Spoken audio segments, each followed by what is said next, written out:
Hey everybody, welcome back to my channel. My name is Tania, and I have to say, I'm somewhat offended. I am somewhat offended. And you want to know why? Well, because after the recent, shocking, somewhat unfair LV price increase, the mini pochette here in Australia now costs over $1,000. I think it's $1,045 or something from memory. I feel like, Mr. Evil from Austin Powers when he goes, $1 million. It's like $1,000 for a mini pochette. No. I'm not here to complain about the Louis Vuitton price increase. I'm actually here to flip it, and let's look at it from the other perspective. Let's consider, what is it a gain for us? Not for the big conglomerates and the big companies and the LVMH and all that sort of bizzo. What is it to gain for us from this recent price increase? And of course, Chanel will have one, and then all the others it'll trickle down, and they'll all do the same thing. But this recent LV one really has put a lot of people's noses out of joint, as it did last time, and the time before, and the time before, and the time before, immemorial. And the point is that we can take this and make it work for ourselves. So what I'm going to do today is I'm going to share some thoughts that I've been thinking about these last couple of days about how we stand to gain. So let's get on. First point, these companies, LVMH, thank you very much, is doing us a favor. They're actually doing us a favor, because in a roundabout way, although we still love luxury, and look, let's face it, we probably still will buy a lot of these pieces either pre-loved or new. It doesn't really matter, because either way the prices are going to be increased. They're doing us a favor because we probably would be less inclined to buy as many pieces.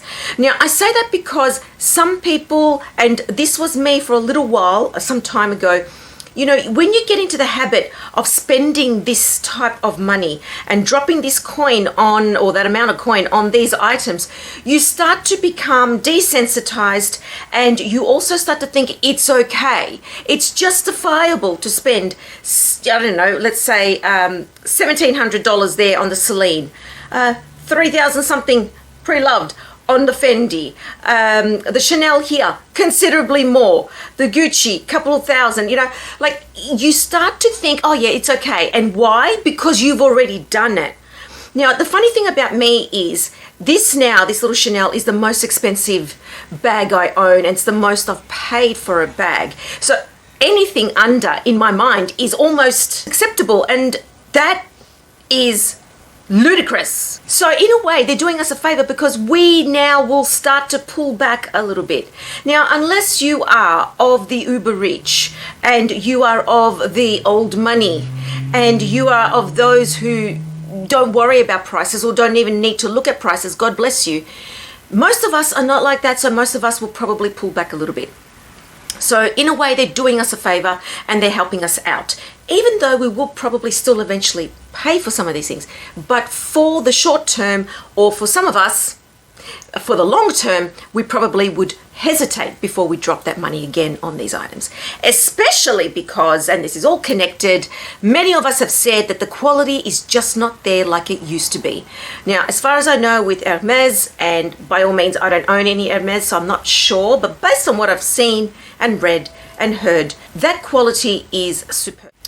So there's that. Now, we are also, in a way, forced to reevaluate. So let's consider this. In a similar vein as what I've just explained, while we pull back and probably don't spend as much on these items, we then start to look inward and look at our existing collection. Now, many people have been saying recently that they don't want to buy as many things and all that sort of thing, and I get that. I'm still the type of person that I like to have variety. I like to have a vast collection. That's not necessarily healthy either. But having said that, we are now forced to reevaluate, simply because we are forced to, or if you don't want to use that word because it has a negative connotation, we start to enjoy what we have in our collection already more, use these pieces more. And I'm guilty of buying things and not necessarily using them immediately or even after a while. So by reevaluating, we focus on what we already have. In doing so, we appreciate what we already have. I was falling victim to that buying syndrome. I don't know what it's called. I'd no sooner buy a bag, I was thinking about the next one. And that's not healthy. So these price increases are actually forcing us to be more mindful and healthier in terms of our finances. So financially, we're healthier. Financially, we'll be hopefully more savvy. Also, in terms of reevaluating, we would, and I do, reconsider or consider other brands. So maybe instead of spending $1,045 on a Louis Vuitton mini pochette, maybe we will consider an Oroton East-West clutch, or maybe we will consider a Coach Nolita pouch, or maybe we will consider another similarly shaped and sized pouch, because in the end, they all function the same way. It's just the value that we apply to these pieces that either makes us want them more or makes the market escalate the prices more. So many people have criticized YouTubers because, you know, we have quite a luxe community here on YouTube, and so many people, buy pieces, they praise their benefits, and so other people want to rush out and get them. As soon as someone says that there's a shortage and there are people who are huge YouTubers buying these pieces, it creates more of this demand when the supply is quite limited. Now, in all honesty, if we were to go back 20, 30, 40, 50 years ago, they wouldn't have made as many of these pieces as they do now.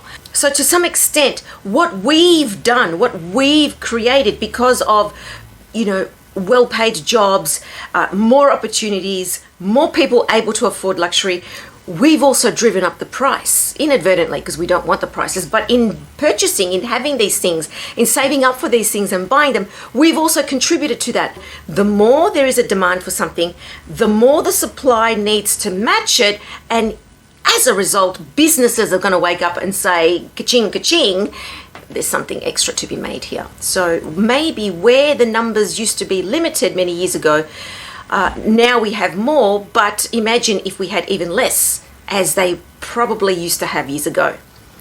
I think I made that point clearly. I probably didn't. Apologies if I didn't. We also appreciate and contribute to mindful spending. Many people have been doing this mindful spending thing. Many people here in the community have been doing the February fast thing in terms of not purchasing things. I know I can't commit to something like that because I just know I'm so easily influenced. But the point is that we will become more mindful about it, because I don't want to spend $1,000 on a mini pochette. So I'm not going to do that. But at the same time, we are being more ethical, because hopefully the demand will decrease, and as a result, the supply will match the demand. Let's hope. But then again, as I said earlier, more people are able and capable of affording luxury, therefore that demand may always be there.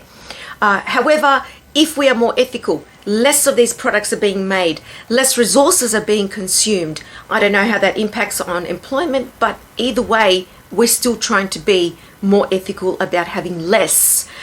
Some time ago, people were talking about whether luxury is becoming fast fashion. To some extent, it's true because of the high turnover. But the way that luxury is not fast fashion is by the repetition of the same classical pieces. But anyway, that's a different topic. So ethical and mindful spending also works in our favor, and globally works in our favor. So guys, I don't know. These are just some thoughts I had. There are probably other good reasons for these price increases, or maybe other positive effects for these price increases. Let me know what you think.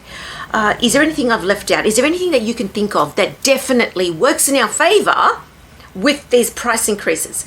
So I don't have a whole list of prices of what items cost before and then after. I'm not that dedicated. I don't keep that information.